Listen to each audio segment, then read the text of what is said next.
আইন শৃঙ্খলা যেটা নষ্ট হয়ে যাচ্ছে, একদম লবলেসনেস হয়ে যাচ্ছে, মানুষ ঘর থেকে বেরোতে পারছে না, সাধারণ মানুষ এখন মানে অতীব আপনার তাদের রক্ষা করেন। এবার সংবাদ সম্মেলনে এসে হুঙ্কার দিয়ে রাষ্ট্রপতি মোহাম্মদ শাহাবুদ্দিন বললেন, রাষ্ট্রপতির ক্ষমতা দেখাতে বাধ্য করবেন না। ক্ষমতা দেখাতে বাধ্য হলে সবার আগে শেখ হাসিনাকে দেশে ফিরিয়ে আনতে বাধ্য হব।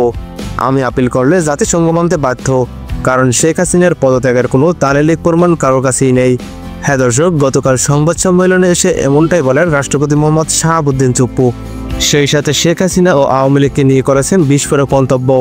তিনি বলেন, ছাত্র জনতার গণঅভ্যুত্থানে শেখ হাসিনা দেশ ত্যাগের পর রাষ্ট্রপতিকে অবসরের দাবি উঠেছে অনেকবারই, তবে রাষ্ট্রপতি শাহাবুদ্দিনের পদত্যাগের দাবি উঠলেও তা সফল হয়নি।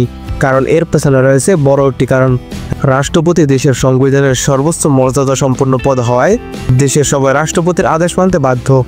তবে বাংলাদেশে ঘটে চলেছে তার বিপরীত কিছু। তাই এবার মুখ খুললেন রাষ্ট্রপতি নিজেই। তিনি বলেন, রাষ্ট্রপতির ক্ষমতা দেখাতে বাধ্য করবেন না। বেশি বাড়াবাড়ি করলে শেখ হাসিনাকেই দেশে ফিরিয়ে আনতে বাধ্য হব। আমি আপিল করলে জাতিসংঘ মানতে বাধ্য।